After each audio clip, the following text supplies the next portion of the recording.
Hello and welcome back to another VR benchmark video.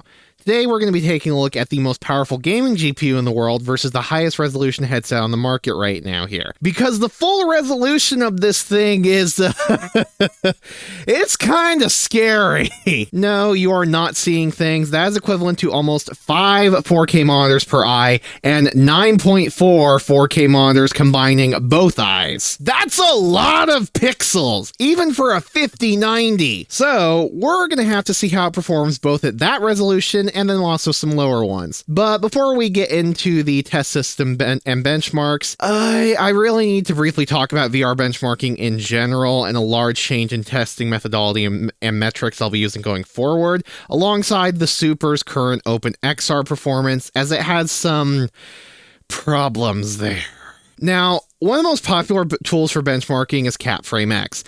What this uses by default when making FPS graphs and measuring frame times is a metric called milliseconds between presents, which is the time at which a new frame is inserted into the GPU render queue. And generally, this works relatively fine as an approximation for VR benchmarking when checking FPS. But here's the thing.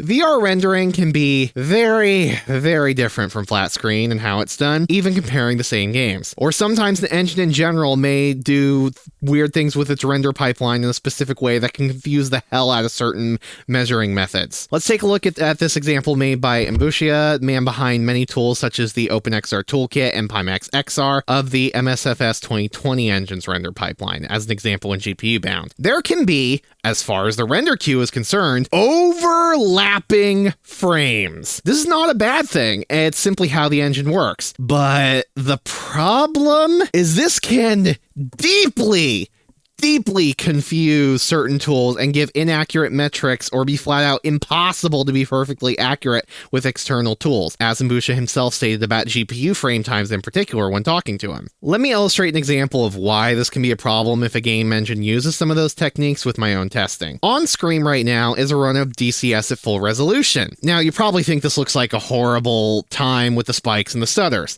And in fact, if we flash to the frame time plot, that also looks really goddamn bad. There is absolutely wild swings here, and by all accounts, that would indicate a terrible experience. And make no mistake, FPS that low is not a great time. However, in the 1.7.5 beta to CapFrameX, which I've been using for the 5090s testing, it added a new metric called milliseconds between display change. What this does is that it instead uses the time between when an actual change is reflected on the screen itself as a measurement. And according to CapFrameX itself, as can be seen here with the example from the program's GitHub page, this was kind of designed for measuring frame generation and give an idea of the visual smoothness, because the way it interacts with the render pipeline is also very different from the norm, and so milliseconds between presents underreports how smooth something actually can look. The difference is quite clear here.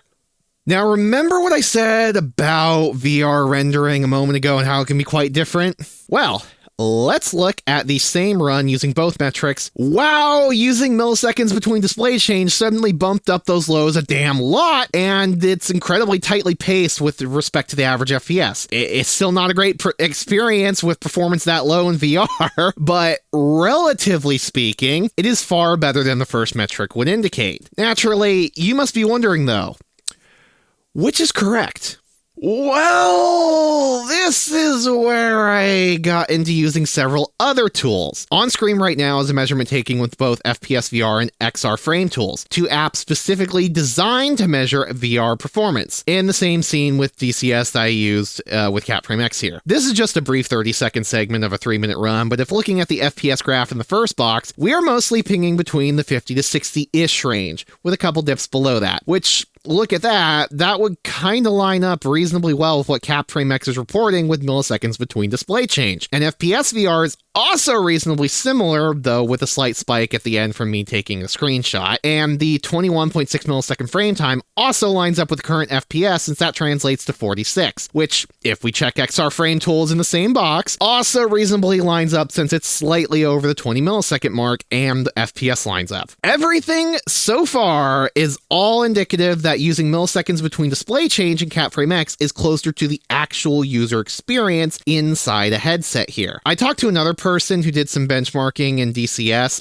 Limitless VR and SimRegs, who had his program report lows in the single digits in some runs, but he swore that the actual experience in the headset was nowhere near that stuttery. And I'm inclined to agree with my personal experience. But here's where it also gets more complicated and fun. Not every game is like this. Case in point, here is a run with Riven, using both metrics and CapFrameX. It's basically identical. There is no statistically significant difference using one or the other. And I'd say both are reasonably accurate to the experience in the headset, but some games are clearly underreporting the lows significantly. And so I'm going to be using the new metric of milliseconds between display change for consistency's sake. And I advise other people testing do because unfortunately FPS VR doesn't work for non-Steam VR runtimes, and XR frame tools, the data it can get with DX12 apps is also very limited, so something like MSFS or Metro Awakening, you just can't really get too much from it. So I'm going to be sticking with CapFrameX since it works with multiple runtimes, and OpenVR or OpenXR. However, the OpenXR situation on Pimax, it's a bit complicated. And I'm not testing it here because right now the implementation is just broken in a very specific way. And let me demonstrate, because you probably don't want to use it over Steam VR right now. To illustrate, here is the XR Frame Tools breakdown in DCS with Steam VR, Pimax XR by Ambuscia, and Pimax's native OpenXR runtime. Now, Steam VR and Pimax XR have a very tight, or at least consistent FPS to frame interval, which is good. Consistency is very important. But if we look at the native Pimax runtime, it's kind of a horrid mess. The general pacing is an inconsistent problem, and this headset is 90 Hz, but it's jumping way higher than that, which either indicates something is horribly broken, Pimax is doing something that's making the program not correctly report performance, as this can happen if you use something like turbo mode in the OpenXR toolkit. But I've been assured that multiple times that this is not what they are doing here. And the second box also looks impeccably flat versus the other two, so I don't know what the problem. It could be both. Something could be broken and the metrics may be wrong on this. Point is, it just didn't feel good in the headset, I will say this much. But this was in my test scene where I was getting very poor performance. If you go somewhere where my FPS is at completely locked 90, like say the main menu of DCS, well, look at that. All three graphs seem pretty fine in the first box. The non-Steam VR runtimes even have some less spikes, and you wouldn't be able to tell something is deeply wrong. So if you are running a completely locked FPS matching your Hertz rate, the native OpenXR runtime, it's just fine to use. But I'm also not using Pimax XR to test either, because unfortunately eye tracking does not work with it in the Super, as it was not made to recognize the Super's product ID as eye tracking compatible. So if you want to use eye tracking with OpenXR apps, like say DFR, you need to use either the Steam VR with runtime with the recent driver fix Ambuscia made, link in the description, or just Pimax's native OpenXR runtime. I'm still doing some investigating into the metrics on the non-Steam VR runtimes, namely Pimax XR, to see if they're entirely right, because I heard some people report issues with the 5000 series and Pimax XR, and so may have some little extra quirks besides just lacking IT. I haven't ran into them, but NVIDIA drivers are a mess right now. But anyway, point is, I know the Steam VR numbers are reasonably accurate, validated them with enough tools. I know Pimax is working on a big update to OpenXR. I will be doing another one of these videos anyway once I get the wide FOV mode, since I don't have it right now. By then, Pimax will either have hopefully fixed the problem, or I will have been able to investigate enough to know for sure what numbers are accurate and can do a big test with all three options. So we're sticking with Steam VR for now, okay?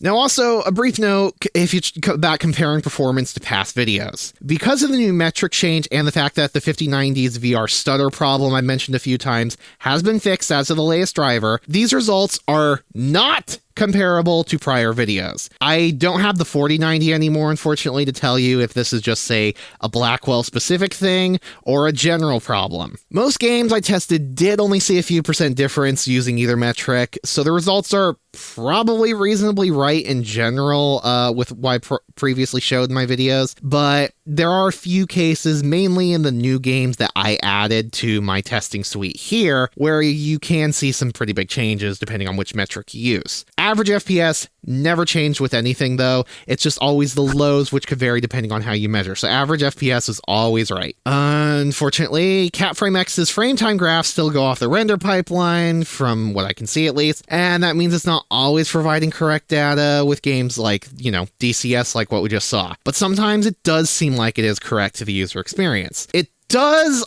also have a metric called GPU busy, which in very simple terms, you consider how long the GPU specifically spends working on a frame. That does seem like it's more correct in cases like this. Look at the same run for DCS, much flatter graph overall, and kind of looks like what you'd expect. 21 milliseconds even corresponds to about 47 FPS, and we can see it hovers around there for a decent chunk, and our average FPS actually lands about there too. Doesn't consider the CPU though, and I do want to do more validation to just be absolutely certain the graph is right. This stuff takes time. This is kind of just the hell that is VR benchmarking. I'll probably do a dedicated video talking about all this at some point once I can complete my research. Anyway, I'll be linking an article by Igor's lab about milliseconds between percent and milliseconds between display change down in the description for anyone who wants to know more about it right now, though.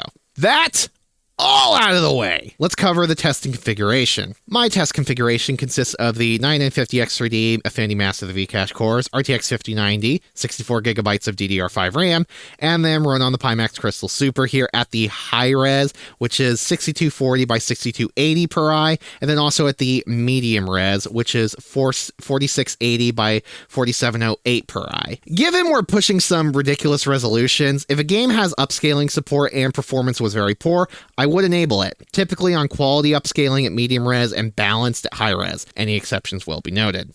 Since my HMD is also only capable of 90 Hz, in the event I was noticeably Hertz limited while already at near or max settings, I've included conditions where I super sample up in 10% increments till FPS started to dip below a locked 90 noticeably to see how far we could go. I've added a couple of new games here that I'm still also kind of figuring out how exactly I want to benchmark them, or just how to work with their systems in general. So if anyone does have some suggestions for where to test in some titles like, say, No Man's Sky, I'm open to suggestions. Now, that all out of the way, let's not waste any more time and jump into what you're here for, the benchmarking, shall we?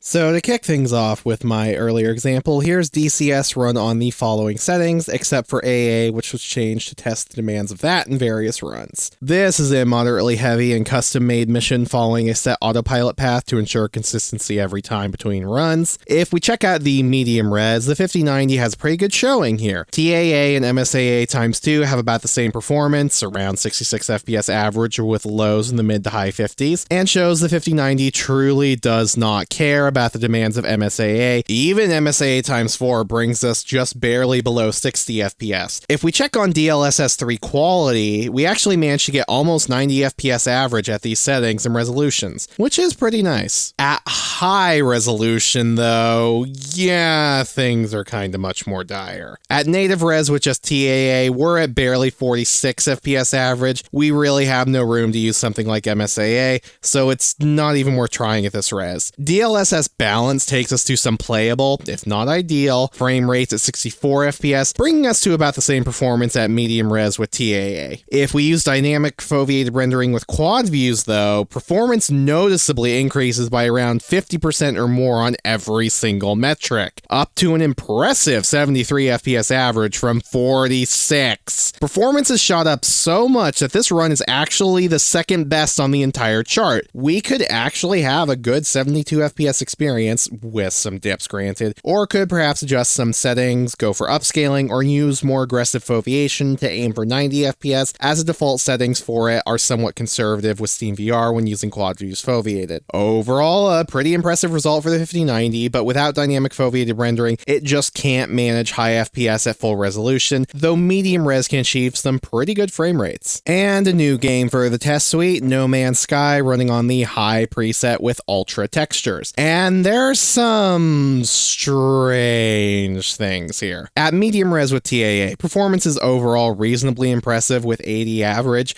not quite 90 FPS though, but we're running on high settings. However, ticking on DLSS 4 quality, there's actually performance regression. The lows are about identical, but average FPS is 6% better with TAA. And the thing is, there's some similar bizarreness at high res. Here, using DLSS 4 balanced, we do see a slight uplift, but it's incredibly minor, only around 8% at most. Considering DCS saw a significant boost at the same settings, you'd think we'd get more, but note this is DLSS 4, not DLSS 3 like we saw with the prior game. From doing some testing, I have reason to believe that DLSS 4 scales somewhat worse with higher resolutions than DLSS 3 does in improving FPS, despite the tremendous visual quality improvement. This is something I want to take a look at with some visual analysis in future videos, as the numbers don't tell everything. For example, TAA in No Man's Sky is one of the worst implementations in VR I have ever seen, to where I'd say DLSS 4 quality at medium res looked better than high res with TAA, and even balanced at full res looked in another world from using TAA at the same res. But that's gonna take a lot of time to properly analyze and swapping out the various DLSS models. DLSS 4 might not be quite as great in VR as originally hoped for though with high resolution, but maybe being able to use much more aggressive upscaling could offset that. Something to investigate.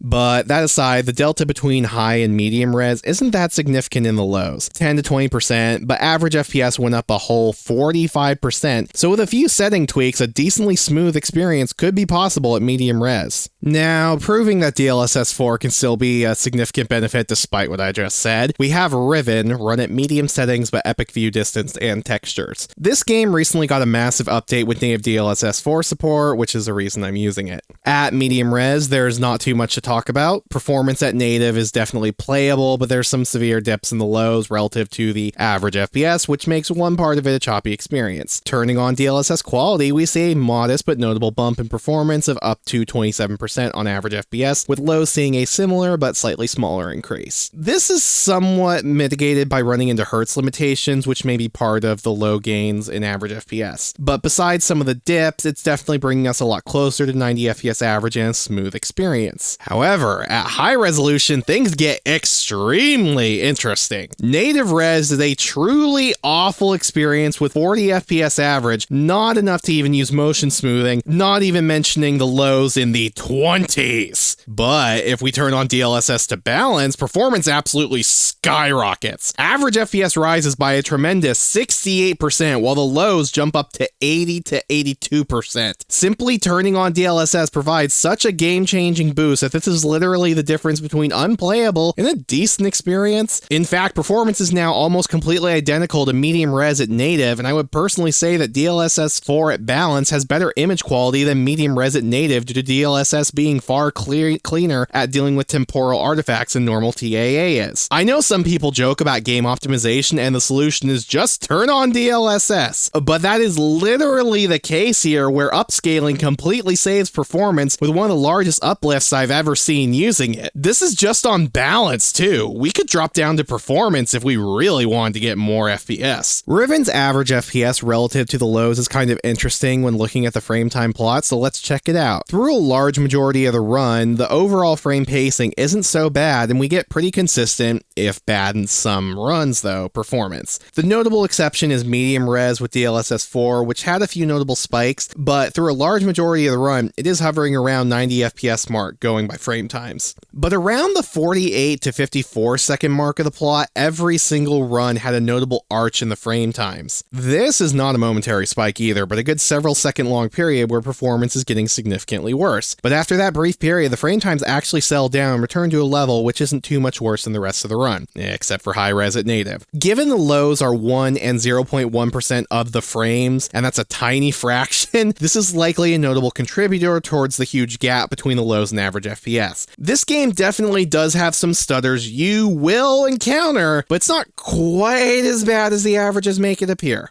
And one of the games which the 5090 excels at, Metro Awakening. There's not a whole lot to mention here due to the lack of run, so we can make this brief. At high settings and medium res, the 5090 is not even breaking a sweat, with a solid 90 FPS average and incredibly well-paced lows for a buttery smooth experience. We have enough headroom to super sample up to 120% before average FPS starts dipping below 90, which did provide a modest clarity bump. High res, it's still impressive we have 60 FPS average, especially with such tight lows, but it's not really a great experience and too far from 90 FPS to recommend merely dropping settings. The best choice here would likely just be use medium res with the locked 90 FPS, but we do have enough headroom to super sample a bit if you could live with 72 Hz. Next up, we have a popular VR title, Skyrim, with the March 15th update of Mad God's Overhaul. As there's something weird and Foos heavy on the Super, I want to investigate before showing it to confirm it's not causing issues with performance. This was run at stock settings, but with Mantella and CAS disabled, with depth culling enabled. This supports DLAA, not DLSS, natively with both the CNN and Transformer model as a toggle, so both were tested with FSR upscaling. Checking medium res, native is providing livable, but still not great performance, but even the 1% lows are in motion smoothing range for 45 FPS. If we apply some upscaling with 0.68 equal to quality scaling on FSR, and then add DLA on top of that, performance improves quite noticeably. With the Transformer model, we're at a far more playable 74 FPS average, with even the 0.1% low higher than the average FPS native had. That metric also had the highest increase of plus 41%, while the other two had about plus 34%. We are seeing that the new Transformer model does appear to have more overhead to it than the old CNN one, but it's a small gap of only about 7% better at most, and the Transformer model is worlds better in visual quality. Absolutely worth a small performance loss if you ask me, since we're at decent performance overall. High resolution at native is just a complete pipe dream to even try though. It's an unplayably bad 34 FPS average. Nobody is going to enjoy this. I went with the more aggressive performance level upscaling with the FSR mod, that's 0.50, given the odd combination here of FSR plus DLAA. Need to experiment more with this. And well, given such an absurd upscaling factor, performance soars, more than doubling in every metric, but it damn well should. Performance is overall quite comparable to medium res with quality upscaling, which isn't terribly surprising though, given that the internal render res is quite similar between the two. We even see the same trend of the CNN model having slightly better performance than the Transformer, with about a 5 to 7% improvement on it. Like medium res though, the 0.1% low don't really change there. Overall, this is another game that's really mandatory to use upscaling or to downsample a lot to get good performance. I personally recommend upscaling given that DLAA is extremely good, especially with the Transformer model. This is one of the heavier areas, so performance is reasonably good if you wouldn't mind 90 Hz mode with some dips, as it could likely be managed with indoor small areas, or one could go with 72 Hz mode for less dips. And back to some better performance, we have Kayak VR, which can also be quick with how well it performs. At medium res with fully max settings in one of the heaviest areas, even with MSAA, FPS is nearly a locked 90 with incredibly tight lows. So there's no point in testing other levels of AA because we literally have nowhere to go but higher resolution. Super sampling till failure got to an impressive 130%, which comes out to about 5.3 by 5.4K per eye. Quite impressive numbers for almost managing 90 FPS average. Moving up to high res with TAA on is also effectively locked 90. It's a great experience with clear headroom, so I did the same thing and only started dipping below 90 FPS at an insanely high 6.8K by 6.9K per eye res.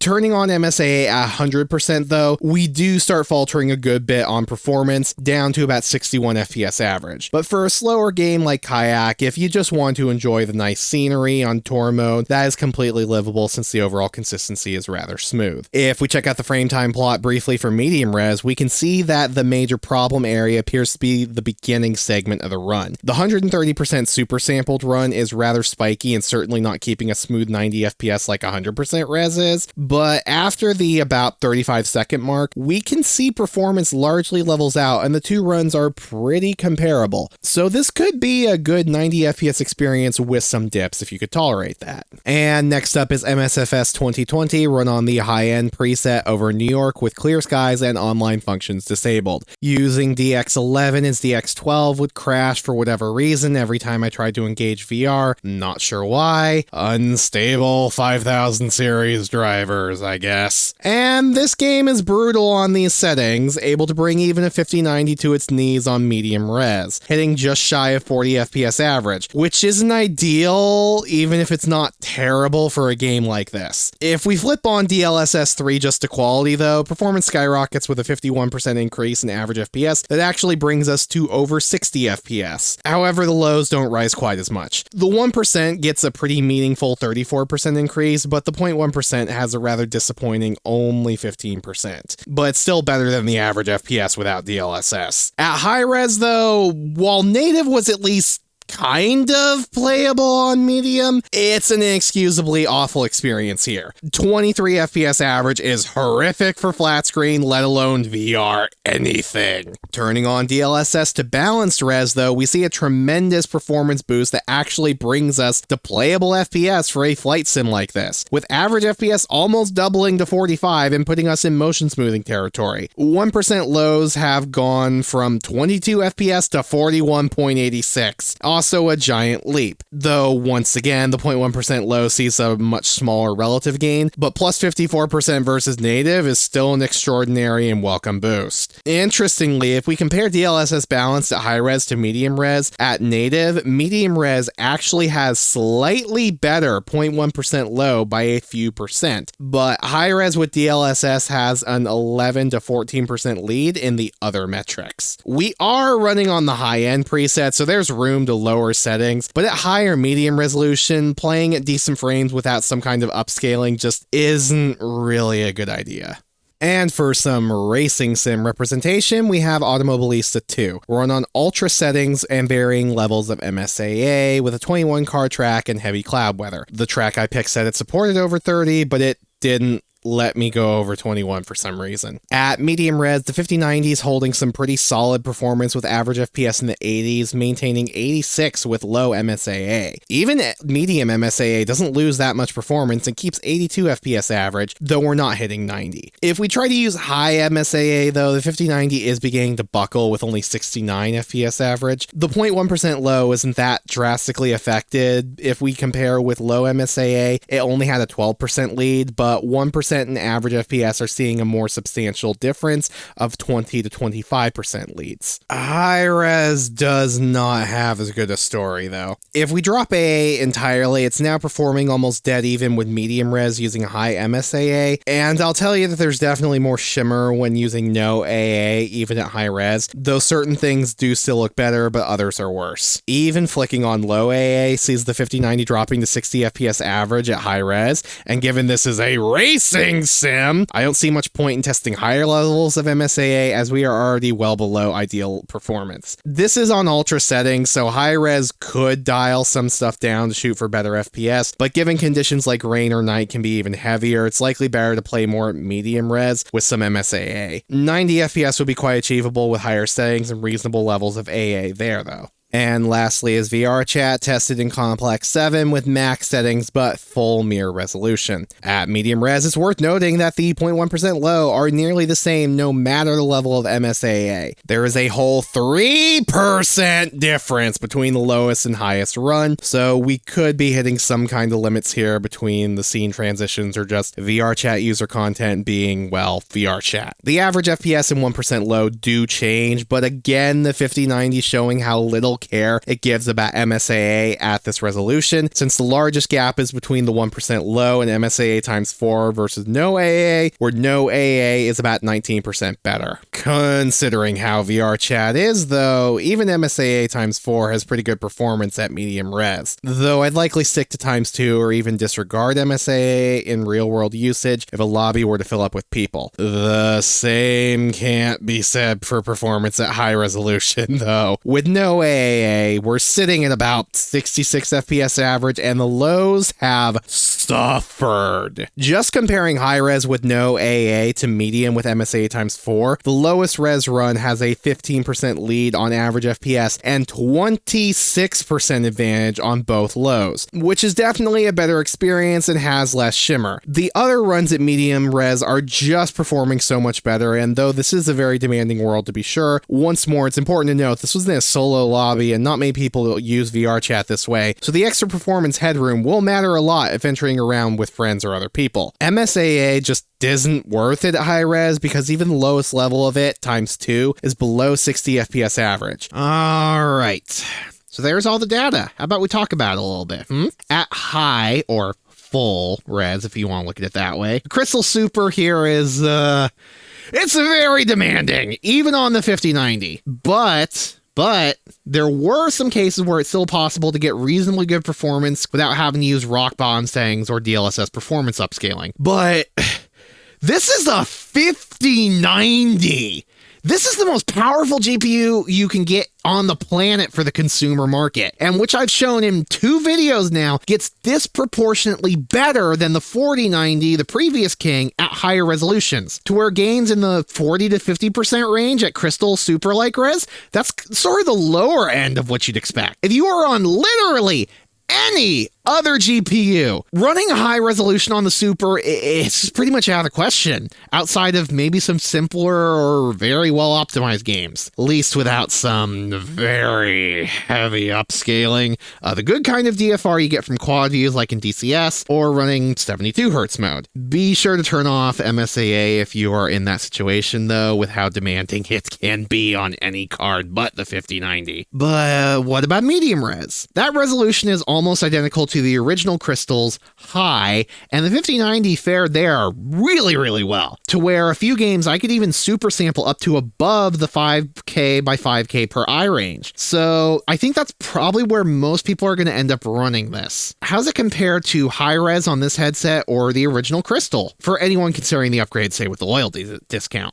Is the Super still worth getting if you plan to run mostly in that range? Well, so, compared to high res on the Super here, well, there's obviously quite a difference. But if you are worried that the Super would be wasted if you're on anything but the 5090 because you have to run on medium res, don't just relax. Even at medium res, the Super benefits from being a physically higher res screen, and it looks excellent. For those of you who have used the original Crystal, and to kind of offer a comparison point given the similar render res, the Super at about the same resolution does still look somewhat sharper, but the overall image is significantly better on account of things like the far better brightness, and the lens is providing much better edge-to-edge clarity, especially with that high FOV if you really value that. In fact, reading parts of my script here, like what you're seeing right now, has been such an improvement compared to the original Crystal. The Super is so high res anyway that often the game assets themselves end up becoming a limiting factor and simply just can't match the full fidelity of the headset. You do still benefit to some degree in lower fidelity games though, even really low fidelity ones like say the Halo VR mod, since it helps with aliasing and particularly seeing those very distant details. You just don't benefit